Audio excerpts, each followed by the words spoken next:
د بي 2 سپریټ بمبار په نړۍ کې داسې یوه الوتکه ده چې که وغواړي نو هیڅ توغندی هم نشي ویجاړولی. دا ممکن د فوتبال د میدان په څیر لویه ښکاري، مګر د دښمن په رادار کې دا د مچ په څیر ښکاري. مهمه نه ده چې د رادار شبکه څومره پیچلې وي، د هغې څخه تېښته د بي 2 سپریټ بمبار لپاره یو اسانه کار دی. د 2 میلیارډ ډالرو په لګښت جوړه شوې ده او تر دې دمه تر ټولو ګرانبیه الوتکه ده. دا نه یوازې د نورو جیټ الوتکو په پرتله خاموشه ده، بلکې کولی شي په اسانۍ سره د تودوخې غوښتونکي توغندۍ او همدارنګه د انفراریډ لارښود توغندۍ هم وغولوي. داسې یوه الوتکه ده که وغواړي د نړۍ نقشه هم بدلولی شي. مګر د فکر کولو خبره دا ده چې ولې دا 250 متره پراخه الوتکه په رادار کې نه کشف کیږي.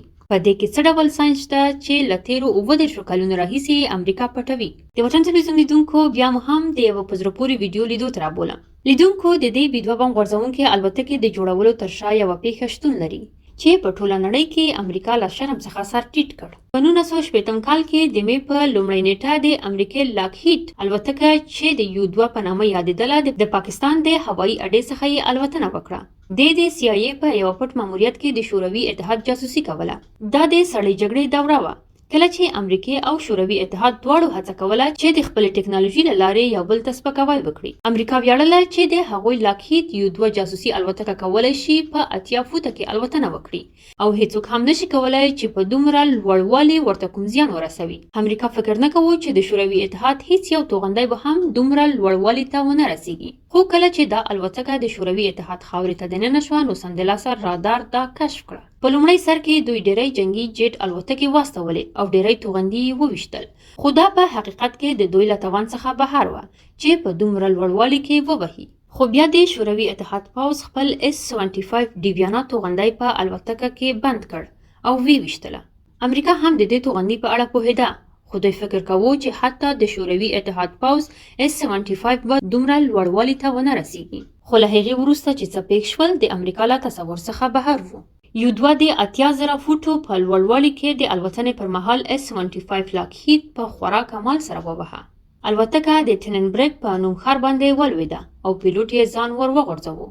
په پیل کې امریکا وویل چې دا د ناسا د هوا پیژندنې څیړنیزه الوتکه وه، خو کله چې د شوروي اتحاد نیول شوی پیلوټ او د څارنې تجهیزات نړۍ ته وړاندې کړل، امریکا په ټوله نړۍ کې په یو 2 الوتکه کې ډیره بدنامه شوه. دې پیښې دواړو هیوادونو ته ښه درس ورکړ. له دې وروسته روسیې یعنې شوروي اتحاد په خپل هوایي دفاع کې او امریکا په داسې ټکنالوژي کار پیل وکړ چې په لفظي ډول د رادار لپاره پټه شي. په هغه وخت کې امریکا بي 250 بمبار الوتکه درلوده، خو له دې پیښې وروسته دا تایید شوه چې دا به د روسیې خاورو ته له ننوتلو مخکې وویشتل شي. یعنی حتی که امریکا وغواړي د روسیې په وړاندې خپله اټومي وسله نشي کارولی. او بیا تر 1980 پورې شوروي اتحاد داسې له ځمکې څخه هوا ته ویشتونکي توغندي جوړ کړل چې د 100 کیلومتره واټن په اوږدو کې هم د الوتکې د ویشتلو توان درلود. په دې کې S-300 هم شامل وو. په دې وخت کې د شوروي اتحاد هوایي دفاع دومره پیاوړې شوه چې د امریکا د هوایي ځواک یو جنرال وویل چې شوروي اتحاد ته د خپل بمبار لیږل د مچیانو په ځاله د ډبرو اچولو په څیر ده. یعنی که دوی د بم غورځولو لپاره بي 250 الوتکه لیږلې وای. دا هغه وخت و چې امریکا په 1988 کې د پرمختللې ټکنالوژي بمبار یا ETB پروګرام پیل کړ. د دې پروګرام موخه دا وه چې داسې بمبار الوتکه جوړه کړي چې د شوروي اتحاد خاورې ته لاړه شي، د دوی پر رادارونو باندې بمونه وغورځوي او له هغه ځایه پرته له دې چې خبر شي ووځي. د امریکا دا ټولې اړتیاوې د بي 2 بمبار لخوا پوره شوې چې لومړی الوتنه یې په 1989 کال کې وشوه، مګر په 1989 کې نړۍ ته وښودل شوه. د بي 2 تر ټولو لویه ځانګړتیا د رادار څخه د مخنیوي وړتیا ده. د دې الوتکې هر کونج داسې ډیزاین شوی ده کله چې د رادار سیګنالونه پرې راشي نو دوی نشي کولی رادار ته ورسیږي. دا په دې معنی ده چې د سیګنالونو لوری بدلیږي او دا دلیل دی چې د دې ډیزاین یوازې وزرونه لري، نه فیوزلیج لري او نه هم لکۍ. دا عمودي لکۍ فین چې په عادي الوتکو کې نصب شوی دی په اسانۍ سره په رادار کې کشف کیږي. د رادارونو یوه ډیره لویه شبکه چې د هوایي دفاع په سیستم کې نصب شوې ده له یو بل سره تړلې ده او دا رادارونه په اسمان کې په هر لوري کې داسې سیګنالونه لري چې حتی یو کونج نه هم موندل کیږي.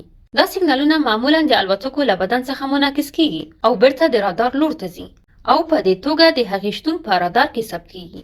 په ځانګړې توګه د لکۍ فین خوندي کول ناممکن دي، ځکه دا د رادارونو لپاره د عکس په توګه کار کوي کله چې له اړخ څخه لیدل کیږي.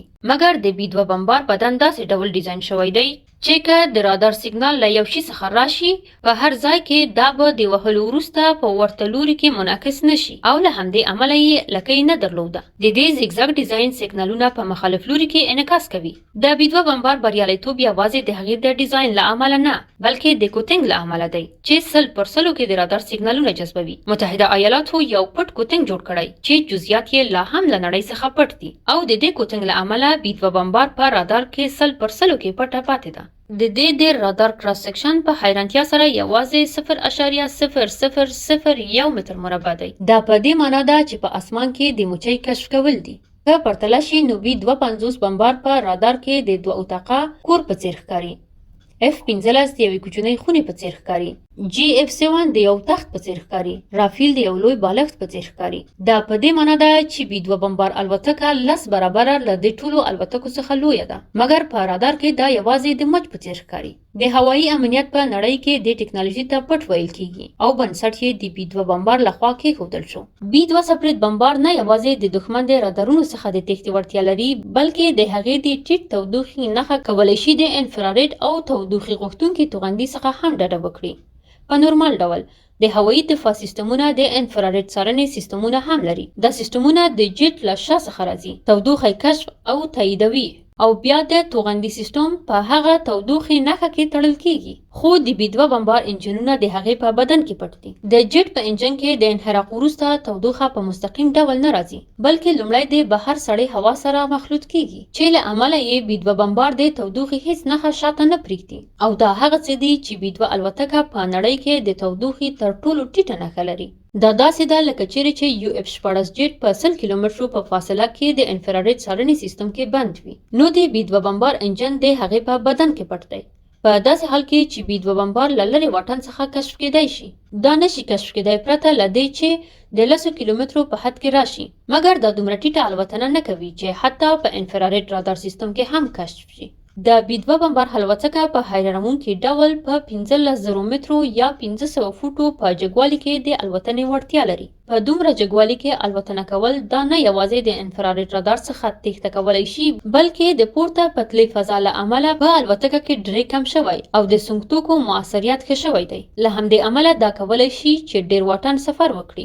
د بشپړ ټانک سره B2 بمبار الوتکه کولی شي په اسانۍ سره د 11,000 کیلومترو فاصله ووهي. اوس نو تاسو حتما دا فکر کوئ چې د رادار او انفراریډ څارنې سیستم ته د نه لیدو وړ وي. شاید د هغې ځانګړتیاوې، مګر نه، هغه څه چې B2 بمبار الوتکه یو رښتینی پټ بمبار کوي د هغې ECM دي، یعنی برېښنایي ضد اقدامات. د لوړ ټکنالوژي سیستمونه په B2 کې دننه نصب شوي دي. دوی لومړی د دښمن د رادار فریکونسي ګوري، بیا دوی ته په ورته فریکونسي کې غلط سیګنالونه ورلیږي چې له امله یې د B2 غلط موقعیت په رادار کې ښودل کیږي یا B2 په 10 بېلابېلو ځایونو کې لیدل کیږي، په داسې حال کې چې په حقیقت کې دا یوازې یو ځای کې ده.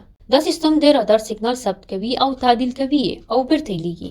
رادار فکر کوي چې دا سیګنال رښتینی دی، مګر په حقیقت کې دا غلط دی او تر ټولو په زړه پورې خبره دا ده چې دا ECM یوازې هغه رادار ته غلط سیګنالونه لیږي چې دا یې کشف کړي وي، ترڅو دښمن فکر وکړي چې شاید په رادار کې یو څه شور یا تېروتنه وي. که چیرې ټولو رادارونو ته غلط سیګنالونه واستول شي نو دښمن ممکن شک وکړي. د B2 بمبار الوتکې په بدن کې ډیری کاربن ګرافیک مرکب مواد کارول شوي دي. دا الوتکه په ټوټو جوړه شوې وه او بیا په داسې ډول سره وصل شوې وه لکه څنګه چې یو سوي ساعت جوړونکی هره برخه په بشپړ کمال سره یوځای کوي. لیدونکو اوس راځئ چې د هغې بار ته راشو. دا په حیرانتیا سره 8,000 کیلومتره ګرامه مهمات لیږدولی شي. دا شاوخوا د 15 موټرو بار دی. دا کولی شي چې 80 جی بمونه په خپله معده کې پټ کړي چې د GPS لارښود بمونه دي، 14 دانې B380 اټومي بمونه او 14 توغندي چې د پټ کروز توغندي دي او 158 EGM او GASM. دا بمونه د B2 په داخلي خلیج کې نصب شوي او دروازه یې تړل کیږي ترڅو د الوتنې پر مهال پټ وساتل شي. د واټن په اړه خبره کول، دا کولی شي له امریکا څخه روسیې ته لاړه شي او بیرته راشي، او که چیرې د تیلو ډکولو خبره وي نو په هوا کې ترسره کیږي. نو B2 بمبار الوتکه کولی شي د نړۍ هر ګوټ ته لاړه شي. د افغانستان د جګړې په جریان کې B2 بمبار الوتکې د امریکې د میسیرو د هوایي ځواک له اډې څخه الوتنه وکړه. دوی تقریبا 9500 کیلومتره واټن پوښولی و. دوی په افغانستان کې بمبارۍ وکړ او پرته له ښکته کېدو بیرته ستنه شوه. په دې جریان کې یوازې د هوا په منځ کې د تیلو ډکولو ته اړتیا وه. په دې ټول ماموریت کې B-2 بمبار الوتکې د 45 ساعتونو لپاره په دوامداره توګه الوتنه وکړه. په هیڅ رادار کې ونه لیدل شوه. دا په 1999 کې د متحد ځواک د عملیاتو په جریان کې په سایبریا کې د بمباریو لپاره هم وکارول شوه. په 2003 کال کې د عراق د ازادۍ عملیاتو او په 2011 کې د اوډیسیډان عملیاتو په جریان کې په لیبیا کې هم بمي چاودنې ترسره کړې. B-2 سپریټ بمبار کولای شي په هر موسم او هر حالت کې الوتنه وکړي، حتی که د GPS سپوږمکۍ ویجاړې شي. دا د خپلو بکاپ سیستمونو په کارولو سره د ستورو په لیدو سره الوتنه کوي. په B-2 بمبار الوتکه کې لوړ ټیکسینار کمرې نصب شوي دي. B-2 بمبار د نړۍ ټولو لوی خنډ د مخنیوي الوتکه جوړوي. دا خپل ځمکه پیژني او په مطابق یې الوتنه کوي. او ځکه چې د دې ډیر لوی وزر دي او لکۍ ستن یا لیفت نه لري، نو د دې ثبات دومره بشپړ نه دی چې پیلوټ یې پرته له کمپیوټري مرستې الوتنه وکړي. دا د نړۍ تر ټولو پیچلی کمپیوټري سیستم لري چې هر وخت د هغې رول او پیچ حرکت تنظیموي. پیلوټ یوازې کمپیوټر ته امر ورکوي چې وګرځي. له هغې څخه وروسته کمپیوټر په خپله د پیلوټ د اړتیا سره سم الوتکه ګرځوي. اوس په څرګنده توګه داسې پرمختللې او د نړۍ تر ټولو خوندي الوتکه به ډیره ګران بیه هم وي. تر اوسه پورې یوازې د B-2 21 بمونه جوړ شوي او یوازې یوه الوتکه د میلیارډو ډالرو په لګښت جوړه شوې ده. دا په دې معنی ده چې د ډیری هیوادونو GDP د B-2 بمبار الوتکې له لګښت څخه کم دي.